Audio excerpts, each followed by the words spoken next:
Sometimes, the most luxurious facades conceal the deepest cracks, and when truth decides to surface, it doesn't knock, it crashes through crystal.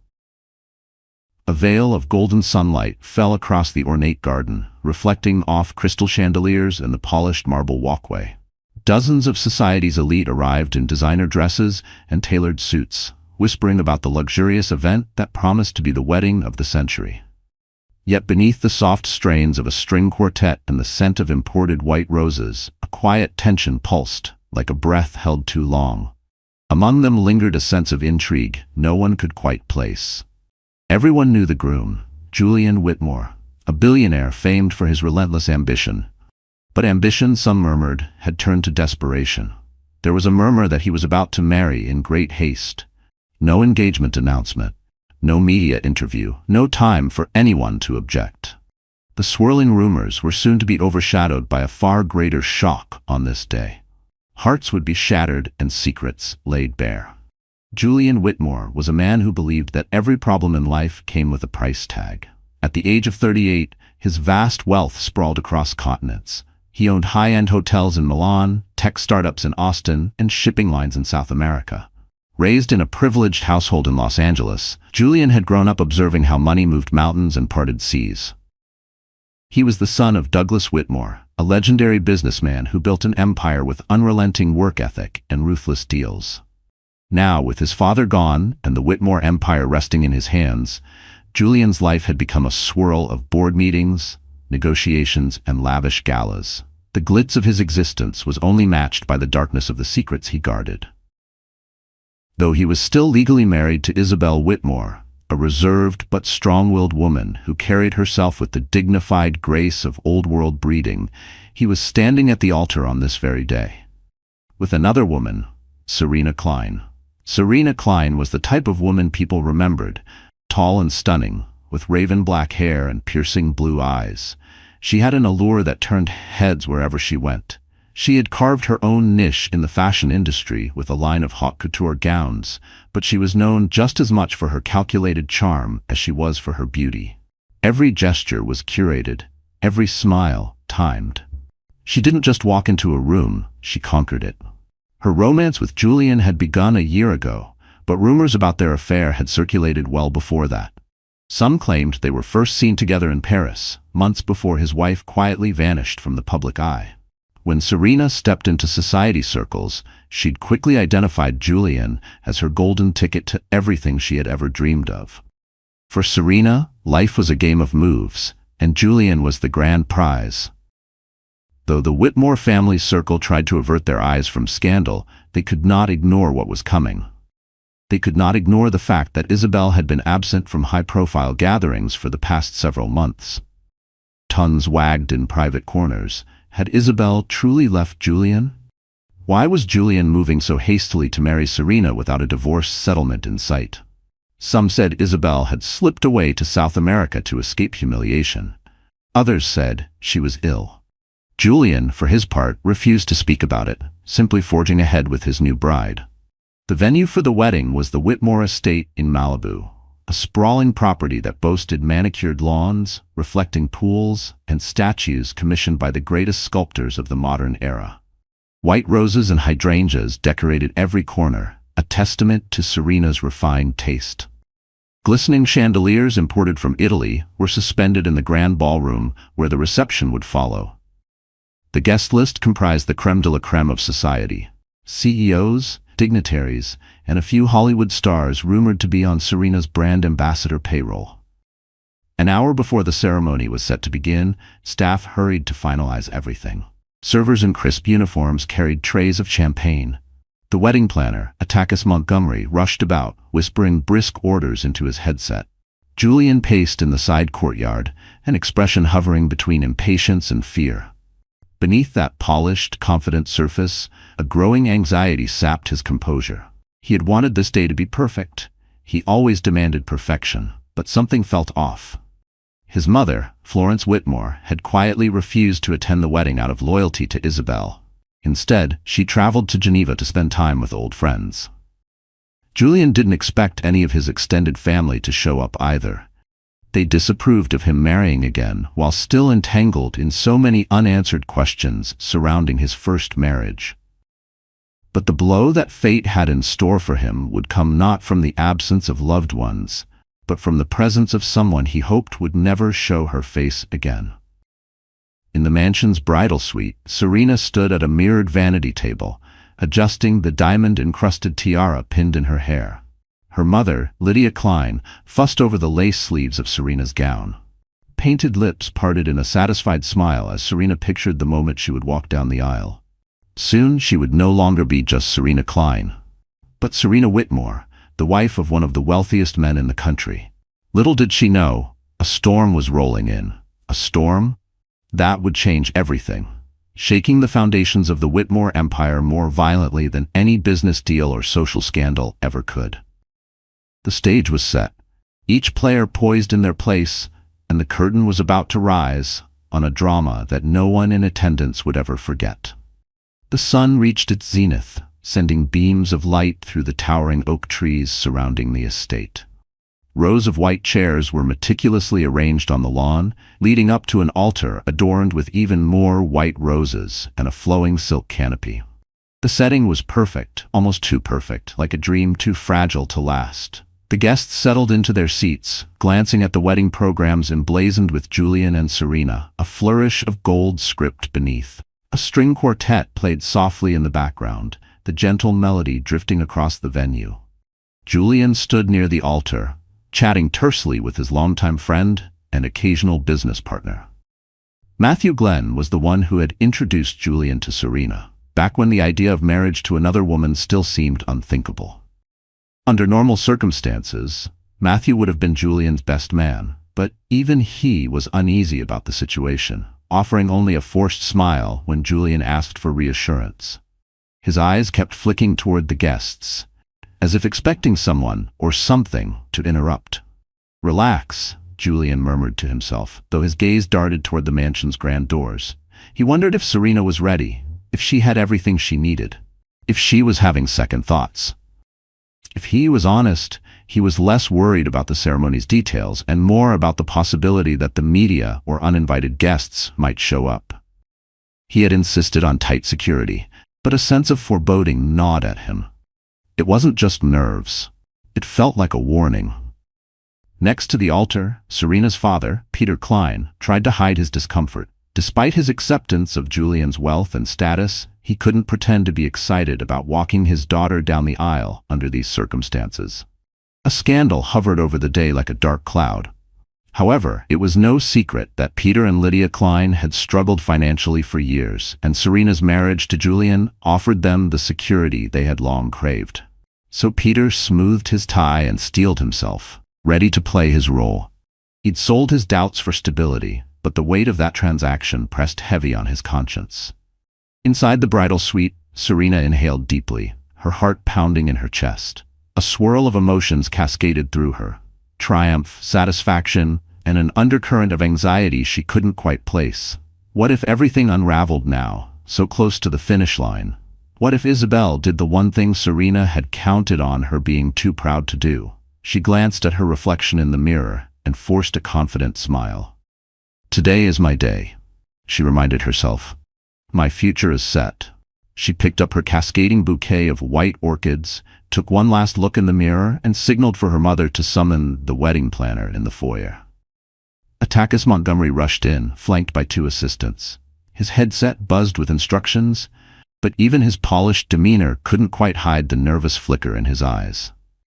"It's time," he announced softly. The bridal party lined up, the flower girl and ring bearer stepping forward with adorable seriousness. A hush fell over the guests outside as the music shifted to the bride's processional.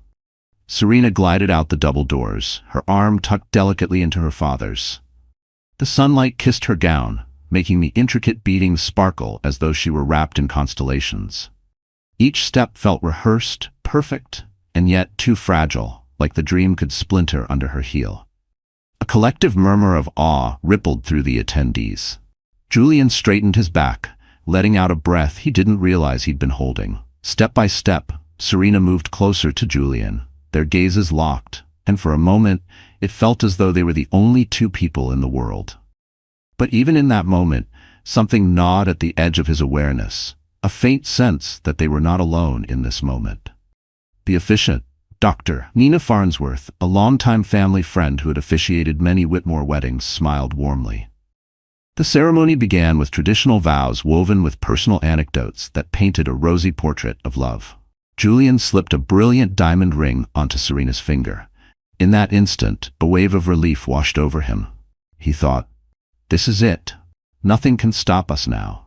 But fate has a way of laughing at certainty. An unmistakable tremor passed through the crowd's hush as a figure appeared at the back of the aisle. Whispers flared. Heads turned. Some stood up, craning their necks for a better view. A wave of confusion and shock rippled through the guests as they recognized the woman stepping forward. Isabel Whitmore, Julian's estranged wife. Her hair was pinned back in a simple chignon, and she wore a dark green silk dress that accentuated her figure. There was no concealing her pregnancy. Though only a few months along, her rounded belly was undeniable.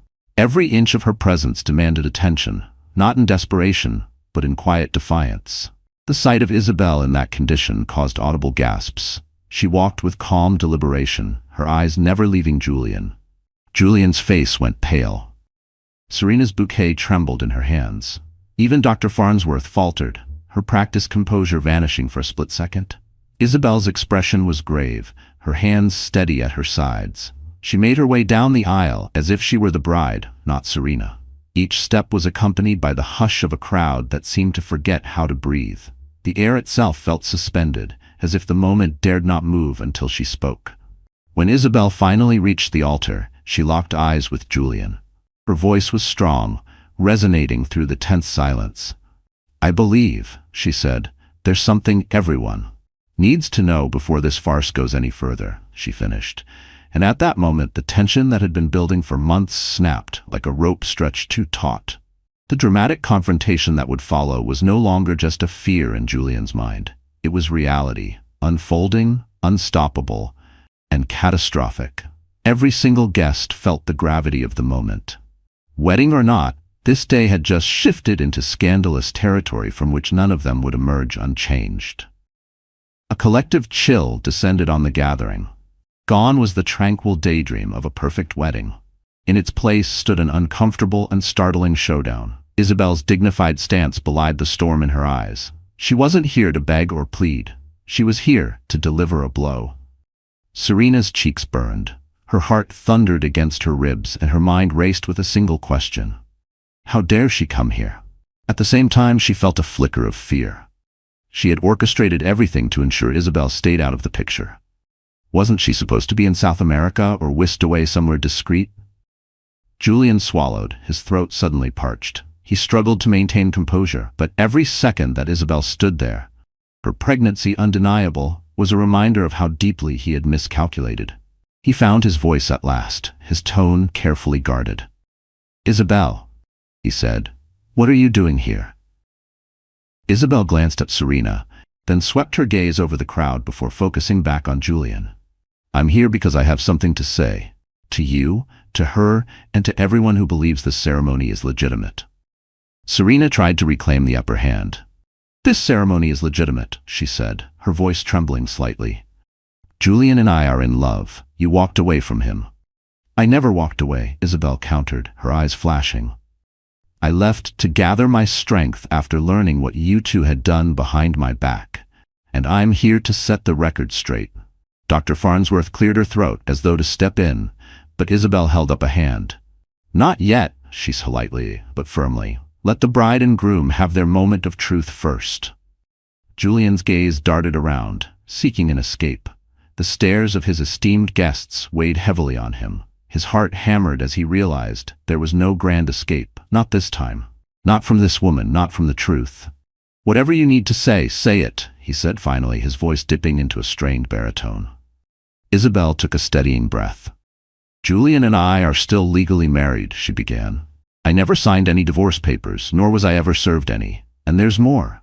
This child," she placed a hand on her rounded belly, "is yours, Julian, whether you choose to acknowledge it or not." At that statement, the entire crowd erupted in gasps. A few reporters who had managed to slip through security snapped photos and jotted notes in hushed frenzy. Phones were raised. Screens glowed. The wedding had just turned into a headline. The scandal had arrived, and it was monumental.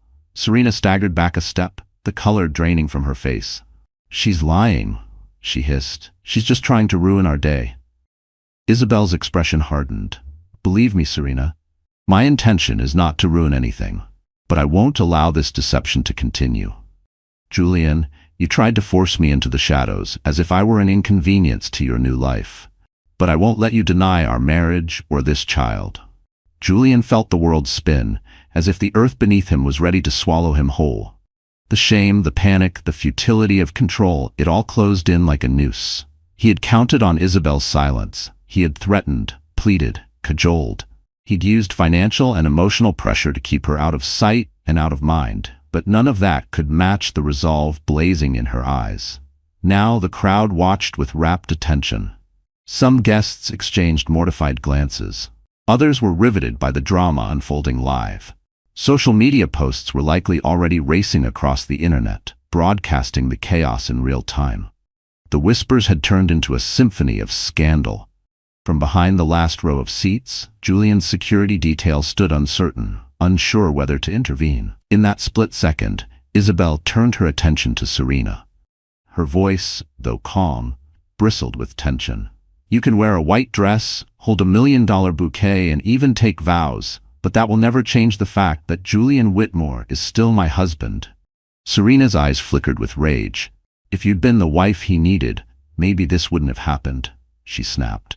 "You think you can just walk in here and—" Before she could finish, Isabel took a decisive step forward and in one fluid motion raised her hand with the precision of heartbreak and slapped Julian across the face. The crack echoed across the lawn. Julian stood stunned, a red imprint spreading across his cheek.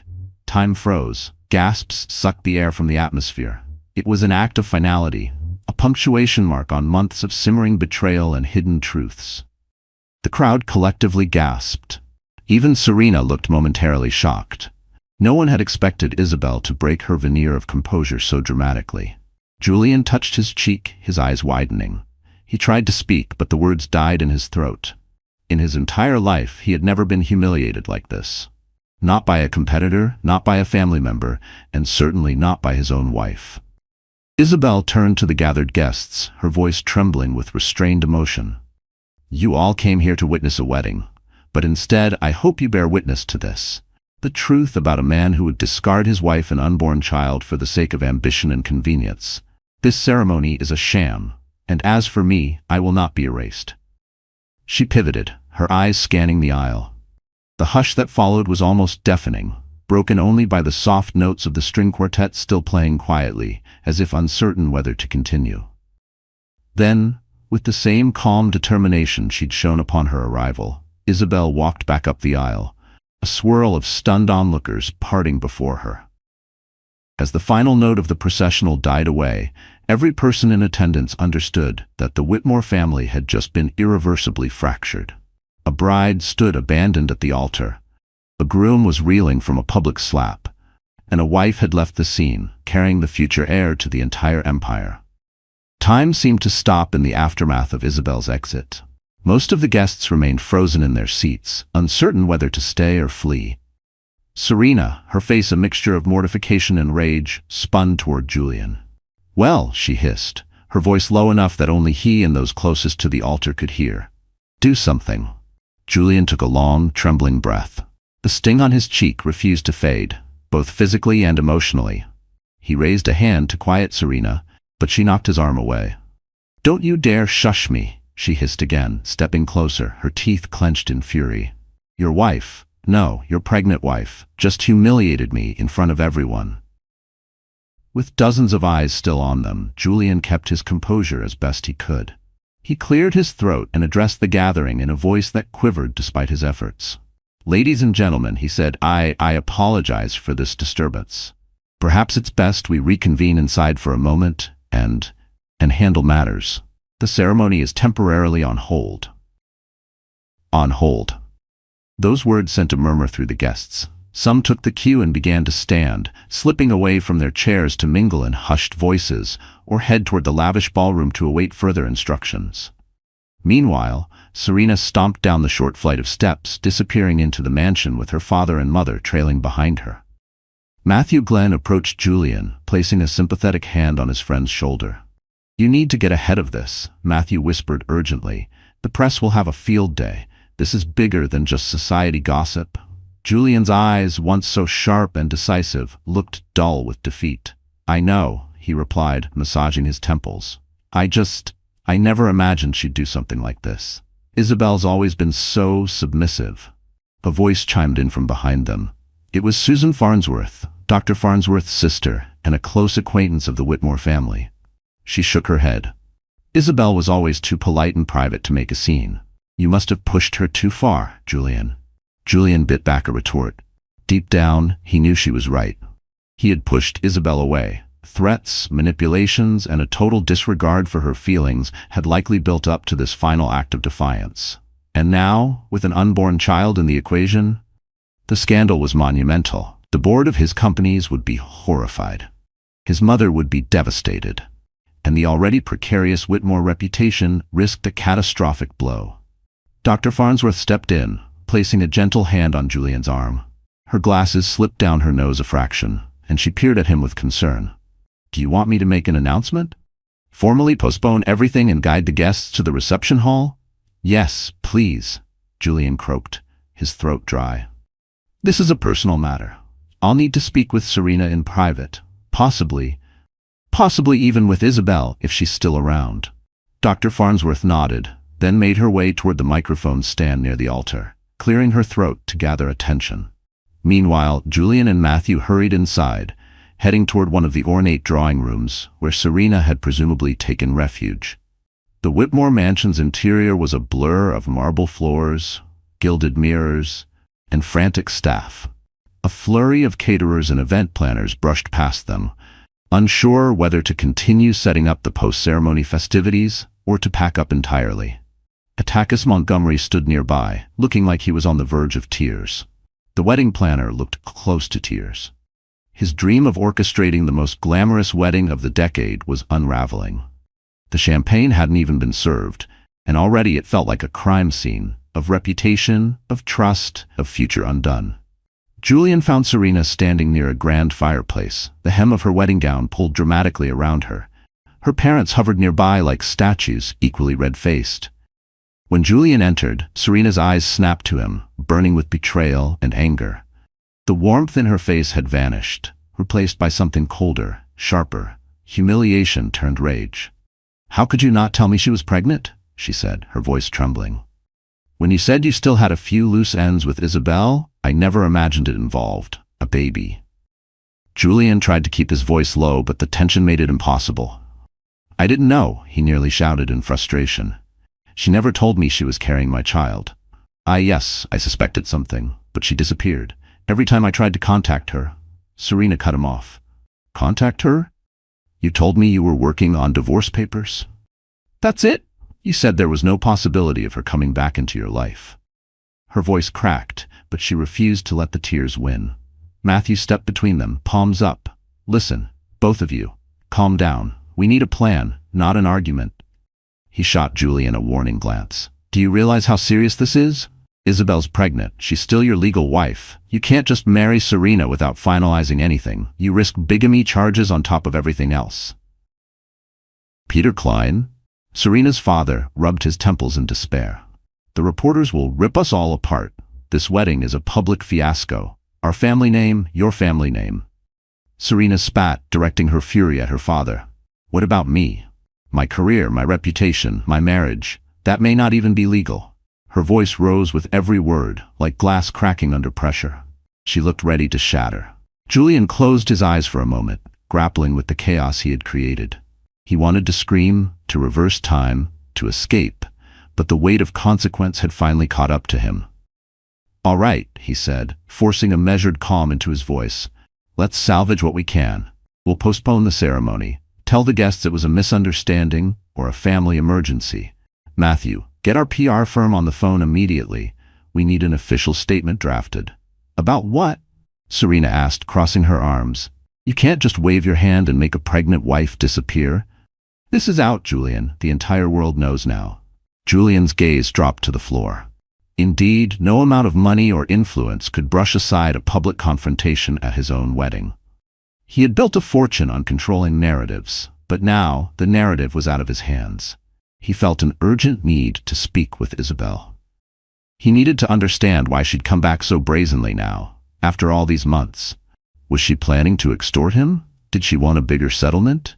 Or perhaps, was she simply done being cast aside? He raked a hand through his hair, loosening the meticulously styled strands. Let me think, he said again, his voice hollow. I need some air. I'll be back. Without waiting for a response, Julian strode out of the drawing room, leaving Serena, Matthew, and the Kleins in an intense silence. He made his way through the mansion to a small courtyard fountain, surrounded by sculpted hedges. The stone cherubs at the fountain's center dribbled water, a mocking lullaby of calm in the midst of the biggest crisis of his life. Julian had built an empire on his cunning and ambition, yet in the realm of personal relationships, it seemed he had no mastery at all. As the sound of hushed conversation and shuffling feet seeped from the house, he closed his eyes. The specter of his unborn child haunted him. Was there a shred of regret within him? Perhaps. But overshadowing it all was the looming question. How would he regain control of this catastrophe? Julian sank onto a wrought iron bench beside the fountain, the gentle burble of water lulling him into a state of reflection.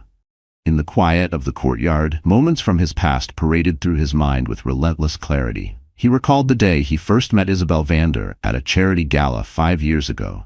She wore a shimmering silver gown that accentuated her graceful figure, and she spoke passionately about her philanthropic work with a children's hospital. Julian, jaded by countless socialites who seemed only to chase status, was drawn to Isabel's sincerity. They danced, they laughed, and by the end of the evening, he found himself promising to call her the next day. Their courtship was a whirlwind of romantic dinners in Milan, yacht trips in the Mediterranean, and endless late-night conversations. Isabel was unlike anyone Julian had known, soft-spoken, yet resolute, empathetic, yet unafraid to voice her beliefs. Where Julian saw a deal or a merger, Isabel saw human impact, urging him to use his influence to improve lives, not just line pockets. When he proposed, it was at an intimate dinner at the top of the Eiffel Tower. She said yes, tears glistening in her eyes. In the early years of their marriage, they were happy. They hosted grand parties at the Whitmore estate, traveled the world, and even spoke of starting a family. But as Julian's responsibilities expanded, so did the rift between them. He spent more time in boardrooms than at home. The arguments began, first in whispers, then in late-night shouting matches. She felt he was abandoning his moral compass for profit. He felt she was naive, refusing to see the cutthroat reality of big business. Into this simmering tension stepped Serena Klein. She was bold, ambitious, and unapologetically materialistic, a mirror of Julian in many ways. The first time they met was at an exclusive launch party for her couture line. Their attraction was instantaneous, the electricity of shared ambition, too intense to ignore. They started an affair. Isabel, sensing the distance, tried to reignite their marriage, but Julian was already drifting away. He remembered Isabel confronting him one morning, tears streaming down her face. "I know you're with her," she said simply. "Why, Julian? Why can't you at least talk to me?" His response was cold, laced with denial and dismissal. After that day, Isabel retreated. She rarely smiled. Eventually, she packed a small bag and left for South America, telling him she needed space. Julian allowed it, even supported it financially, believing it was best if she quietly slipped from his life. He never anticipated she would return, certainly not pregnant, and definitely not at his wedding to Serena. But here he was, an empire at stake and a public scandal overshadowing it all. A rustle of footsteps pulled him from his reverie. He opened his eyes to find Matthew Glenn hovering near the hedges, phone in hand. "Julian," Matthew said quietly, "I've reached out to your PR team. They're ready to issue a statement saying the wedding is postponed due to unforeseen personal circumstances. Is that acceptable?" Julian nodded mechanically. "Yes, do that." He paused. "Has anyone seen Isabel?" Matthew shook his head. She drove off in a black town car, The staff says she took the west exit. You might still catch her if you hurry, or maybe not. She didn't look like she planned on staying. A hollow ache bloomed in Julian's chest. He realized that for all his power, he had no idea how to fix this. So, she's gone, he whispered. And Serena? Fuming, Matthew replied. She's still in the drawing room with her parents. They're insisting on some kind of explanation or plan before more guests start leaving. Julian, we need damage control. You have to pick a direction. Either salvage things with Serena publicly, or figure out how to handle Isabel's revelations. Julian pressed his palms into his eyes, feeling a headache was forming. He weighed his options. Publicly acknowledging Isabel's pregnancy would cause a media circus. Denying her claim would be even worse, if proven. I need a few more minutes, he said, exhaling slowly. Can you keep them calm? Matthew nodded and headed back into the mansion to play mediator. Julian turned his attention back to the fountain. Again, a single memory surfaced. Isabel laughing with him at a charity event, her hand on his arm, her eyes brimming with warmth. It struck him that once upon a time, love had been the reason for everything. But money, power, and appearances had overshadowed that reason, leading him to where he was now, at the brink of losing everything meaningful. The notion that he might be a father shook him to his core. He envisioned a child with Isabel's gentle eyes, or perhaps his stubborn chin. A swirl of emotions, fear, excitement, shame, collided in his chest. If he turned his back on Isabel and this baby, would he ever truly be at peace? And what of Serena, whose own ambitions mirrored his? His world had splintered. Each path forward seemed fraught with peril. A messy divorce, a public scandal, or a custody battle that could drag the Whitmore name through tabloids for years. Despite all the wealth he had, Julian felt a profound sense of powerlessness. He stood up, adjusting his suit jacket. The guests might be dispersing, but the day was far from over. The next steps he took would define the rest of his life, both personally and in the eyes of the world. The question was, would he chase after Isabel to face his responsibilities? Or would he shore up his relationship with Serena in an attempt to preserve the empire he cherished above all else? Julian re-entered the mansion, weaving through the corridors with single-minded purpose. He found Serena in the same drawing room, perched on a velvet settee. Her pristine wedding gown formed a dramatic puddle of white fabric around her. Yet she looked anything but serene. Her parents stood nearby, their expressions tinged with worry and anger. At Julian's entrance, Serena snapped her gaze toward him. The fury in her eyes hadn't diminished. If anything, it had intensified. I was about to go looking for you, she said in a clipped tone. We need to talk. Julian's throat tightened, but he nodded. Yes, we do. Matthew Glenn lingered in the doorway, uncertain whether to stay. Sensing the tension, he quietly slipped out, pulling the doors closed behind him to give them privacy. Peter and Lydia, the Kleins, started to follow, but Serena motioned for them to remain. I'm not going through this alone, she declared, leveling Julian with a glare. Her voice was tight, but her posture screamed defiance. She wouldn't let him corner her into isolation. Not again. Julian cleared his throat. I understand, Serena. I never meant for things to get so complicated. Complicated? She repeated, her voice laced with incredulity. You're still married, and your wife is pregnant with your child. Each word landed like a slap, her disbelief sharpening into fury. Lydia Klein spoke up, her tone icy. Julian, how could you let this wedding proceed if you knew there was a chance your wife would resurface? You've put Serena in an impossible position. Peter Klein stood with his arms crossed. We've respected you, Julian, even through the moral gray areas. But this is beyond a simple misunderstanding. The entire wedding is in shambles. His disappointment felt heavier than anger, and it hit Julian like a cold verdict. Julian raised a hand, an attempt to steady the conversation. I didn't know Isabel would return. She left months ago and cut off communication. I tried to finalize our divorce, but she wouldn't cooperate. My lawyers were working on it. Then, she vanished. I didn't know she was pregnant. Serena's lip trembled, rage flickering into heartbreak. So you were planning to push through a wedding with me while still legally married? Did you think that a piece of paper from the courts was just a formality we could sort out later? Her voice cracked at the end, not from weakness, but from the betrayal boiling over beneath her skin. His gaze dropped to the antique rug beneath his feet. I convinced myself it would be handled discreetly. I never expected Isabel to appear like this. Even as he said it, the words felt hollow. For a moment, silence stretched between them. Outside, the distant hum of confused guests mingling seeped through the mansion's walls. The party was still happening. The music hadn't stopped. But here in this room, time had split open. At last, Serena spoke, her voice wavering. "What are we supposed to do now? My reputation, my business, everything is on the line. I'm labeled as the other woman who tried to steal a married man. Julian, do you realize how vicious the tabloids will be?" Her voice had shifted from rage to panic, the cracks of a woman watching her empire fracture. Julian inhaled slowly, grappling for words that would calm her. "We can manage the press, Serena.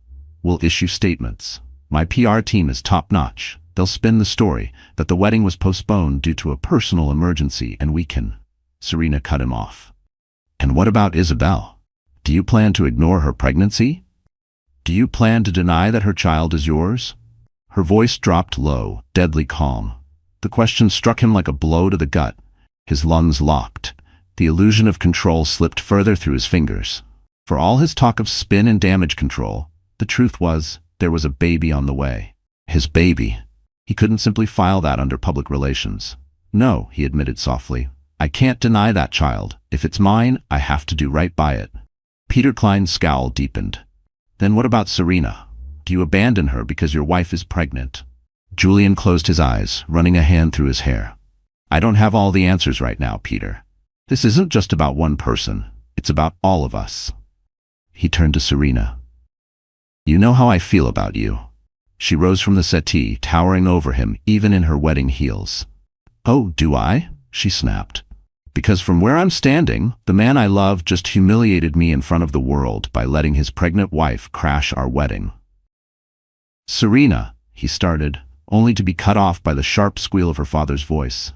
"Enough," Peter said. "This is not the time for sweet talk. We need to consider the legal ramifications.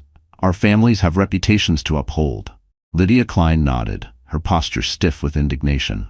"Indeed. What's to stop Isabel from seeking a massive settlement or dragging us all into a scandalous paternity suit?" A swirl of emotions churned in Julian's mind. The weight of the Whitmore empire bore down on him. He was used to controlling narratives, forging alliances, and buying loyalty. But this was no business negotiation. This was raw, personal, and intimately intertwined with the core of his identity. He took a step forward and clasped Serena's hands in his. "Listen, I know you feel betrayed and angry. I promise. I'll work this out. We'll handle whatever legal issues arise, but we need to stand together, not tear each other apart." She stared at him, tears threatening to spill from her heavily mascaraed lashes. "I gave up everything to be with you," she whispered. "I pinned all my hopes on you. If you choose her now, if you decide to go back to your wife, what happens to me?" He felt her desperation, and realized that despite her ambition, Serena truly cared for him. "I don't want to lose you," he said, "but I owe it to myself and to that child to at least speak with Isabel, to understand what she wants. If she just wants financial support, I can provide that. Maybe we can still move forward, but it'll take time." Serena withdrew her hands, her expression stoic. "I'm not waiting indefinitely, Julian. I won't be your second choice." She paused. "You have a week, 1 week to make a decision. If you don't, I'll assume you've chosen Isabel and your baby." "A week," Lydia exclaimed. "That's a tight deadline." Serena turned to her mother. "I need to protect myself. I won't be strung along. Not again." Her voice was quiet, but there was steel beneath it. She wasn't making a plea. She was drawing a line in blood. Julian's jaw tensed, but he nodded. "All right, a week. I'll talk to Isabel and figure out how to resolve this. Meanwhile, we'll temporarily relocate you somewhere quiet, away from the paparazzi. My security team can handle that," he continued. Peter and Lydia exchanged wary glances, but Serena simply nodded. Her gaze never left Julian's. It was the look of a woman who had lost faith, but not leverage. "But remember, Julian, this scandal might break us, or it might strengthen us. It all depends on what you choose," Serena declared as she swept from the room. Her exit wasn't theatrical, it was surgical. She left behind the scent of perfume and the sting of unspoken threats. Julian felt the weight of her ultimatum, A single week to decide between the mother of his unborn child and the woman he had pledged to marry. The clock was ticking, and every second brought him closer to a choice that would reshape his life forever. Not just his future, but his very identity. Husband, father, or coward in a tailored suit? 2 days after the ruined wedding, the Whitmore estate was eerily still. Guests had dispersed, the decorators had packed up their floral arrangements, and the media frenzy had mostly shifted to the tabloids and online rumor mills. Every glossy cover bore headlines like "Billionaire Bridegroom Exposed," "Wife Interrupts Wedding, Pregnant Isabel," or something similarly scandalous. It wasn't just a story anymore. It was a wildfire. And Julian's name was the dry grass. Julian could barely stand to look at the coverage. He retreated to his study, a room lined with dark mahogany, bookcases filled with leather-bound volumes on business strategy, history, and rare first editions. The drapes were drawn, shutting out the daylight, and a solitary desk lamp illuminated the swirl of paperwork before him. Legal documents, drafted press statements, and a half-finished letter to Isabel. He had tried calling and texting her, but she hadn't responded. She had vanished as quickly as she had appeared. The only tangible clue he had was an address for a townhouse in Manhattan that her lawyer had forwarded, presumably for delivering legal paperwork. Julian wasn't sure if she was actually staying there, but it was his best lead. A gentle knock on the study door startled him out of his brooding. "Come in," he called. His voice cracked slightly, too long without answers, too much silence echoing back. He then summoned Matthew.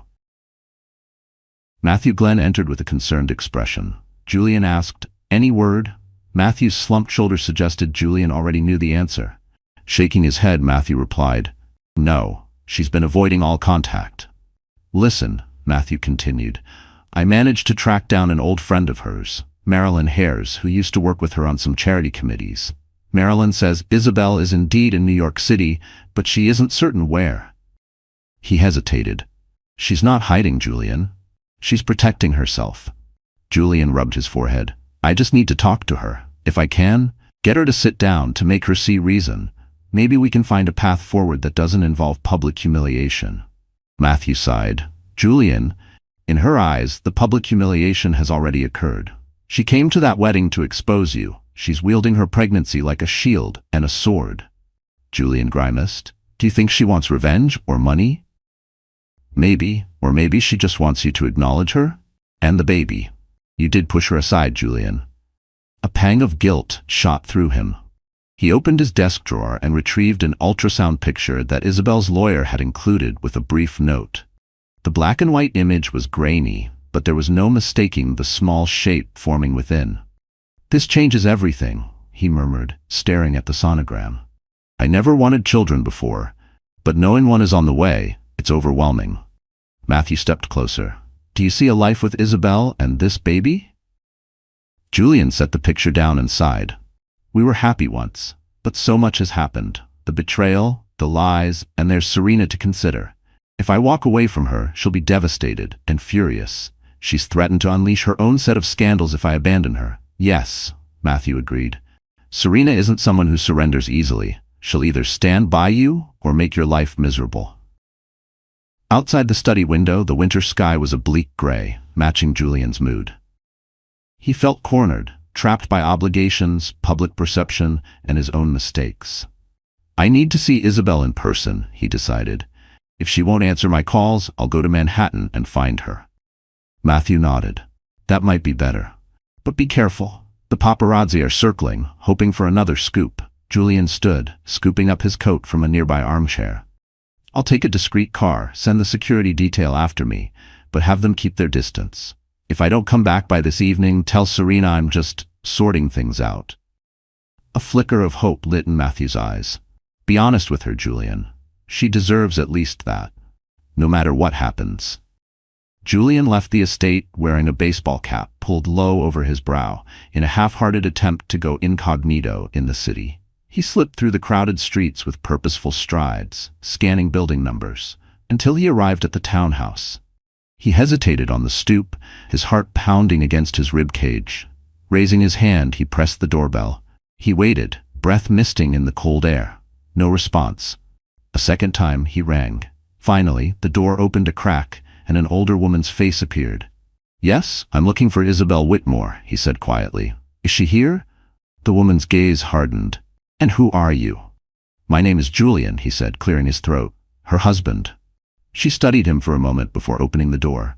"Come in," she said, leading him into a small but elegant foyer. "My name is Beth. I'm a friend of Isabel's from her church group." Julian's gaze darted around. The foyer was decorated with tasteful paintings and soft lighting, a far cry from the opulence of his Malibu estate. "Where is she?" he asked. Beth pursed her lips. "She's resting. The pregnancy hasn't been easy on her, especially with all the stress from recent events." Guilt stabbed at him again. "May I see her?" Beth motioned for him to wait and disappeared into a back room. Several minutes passed before Isabel appeared, wearing a flowing sweater that concealed her pregnancy only slightly. She eyed Julian warily. He swallowed. "Isabel?" She said nothing at first, arms folded protectively over her stomach. Finally, she spoke in a voice strained but steady. "What do you want, Julian?" He took a tentative step toward her. "I want to talk. About us. About the baby. About everything that happened at the wedding." She snorted softly. "That wasn't a wedding, Julian. It was a travesty." He nodded, accepting her anger. "You're right. I deserve that slap. And I know I deserve far worse. But I came here to see if we can find a way forward, a way that acknowledges this child without tearing everyone apart." Isabel's eyes glistened with unshed tears. She hesitated, then spoke quietly.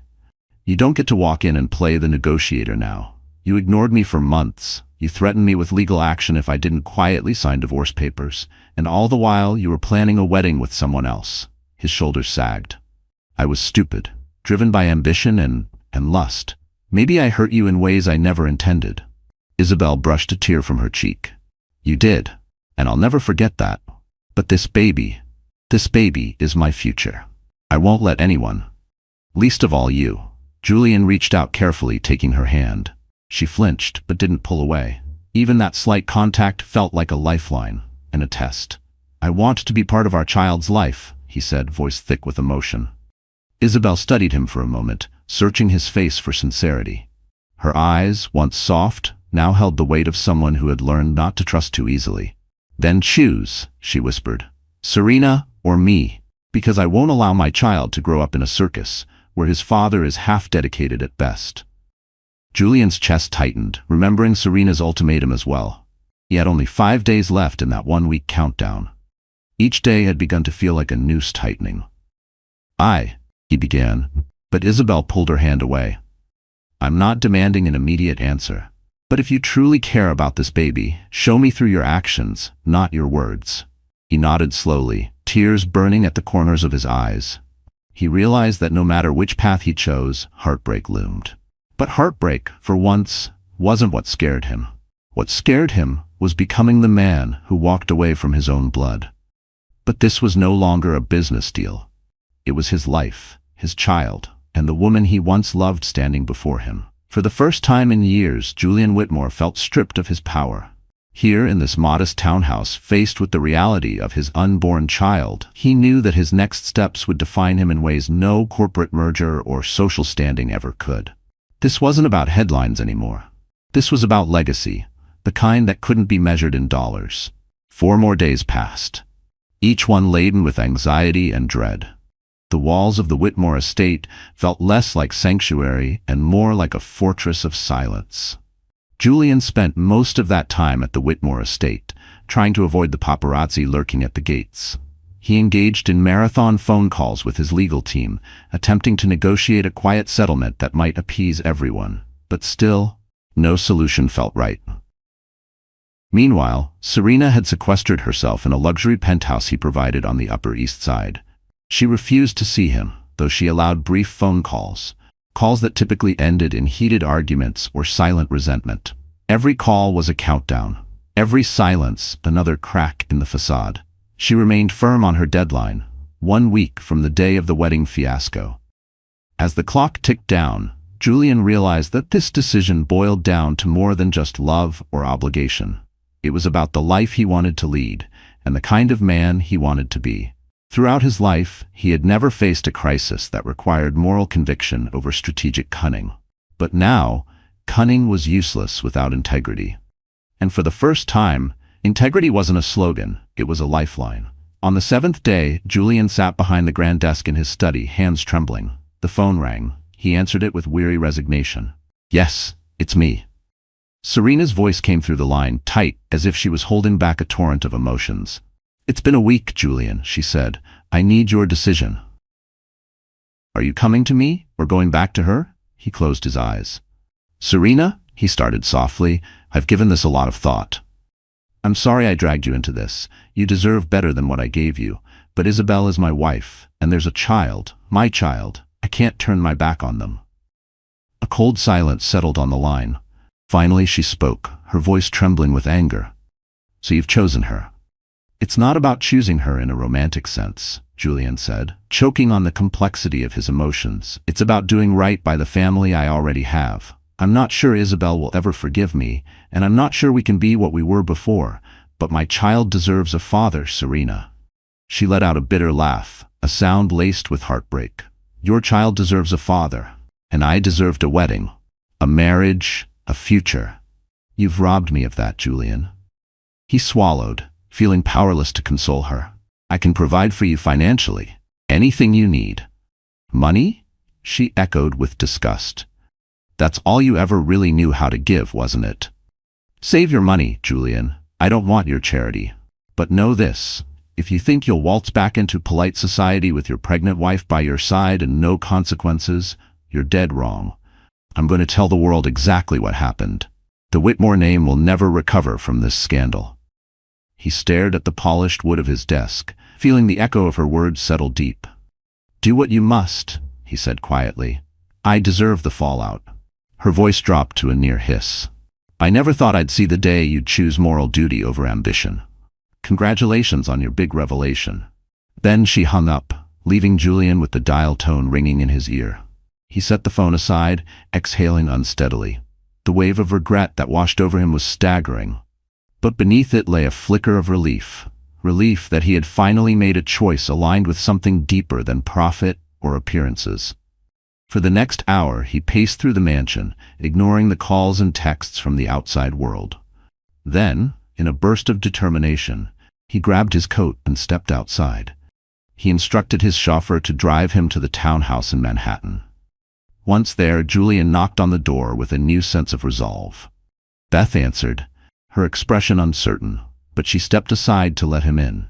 He found Isabel in the living room, seated. She was seated on a couch, a book resting on her lap. At the sight of him, she tensed, eyebrows knitting together in weariness. She had seen his face in headlines, but this was different. This was him, standing in front of her with no audience. Just truth, just consequence.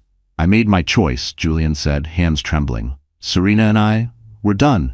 I can't promise we'll fix everything between us, Isabel, but I can promise I'll be here for you.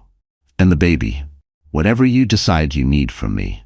She studied his face, searching for any hint of falsehood. He looked older, not in years, but in gravity. At length she spoke. "And what if I choose to divorce you anyway?" Julian nodded slowly. "I'll respect that. But divorce or not, I want to be part of our child's life. I'll provide for you both, do everything I can to be a father." A strangled sob broke from her throat and tears welled in her eyes. She hadn't planned to cry. She had sworn she wouldn't. But grief had a way of ambushing the strong. "Why couldn't you see this before? Why did you have to break everything in the pursuit of your own ego?" He stepped forward cautiously, sitting on the edge of a chair across from her.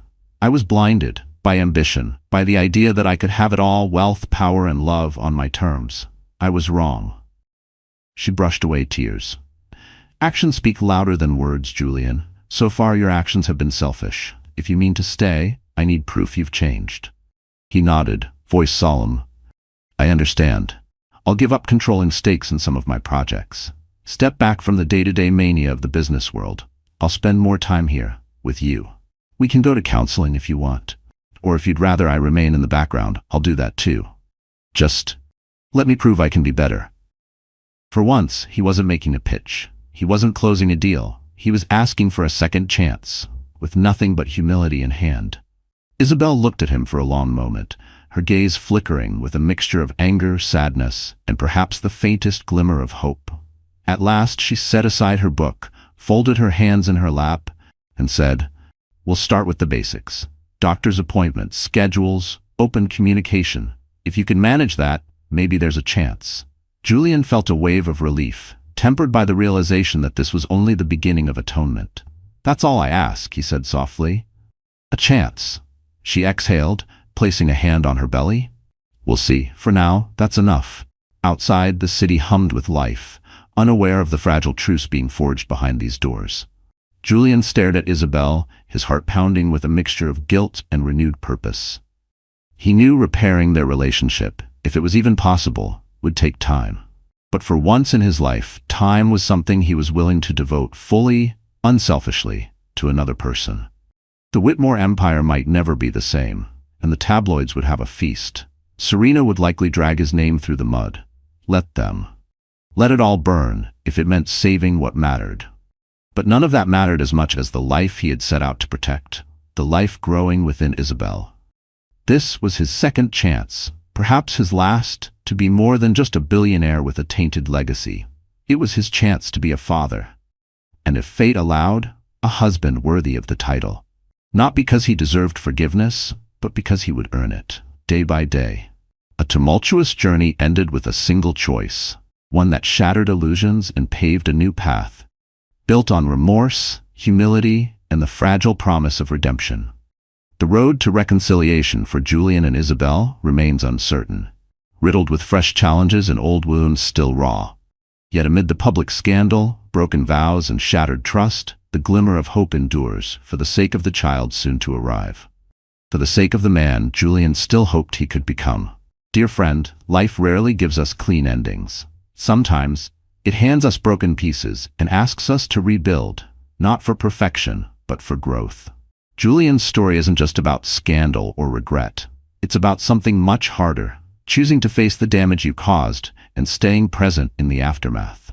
As the Stoics remind us, it is not what happens to you, but how you react to it that matters.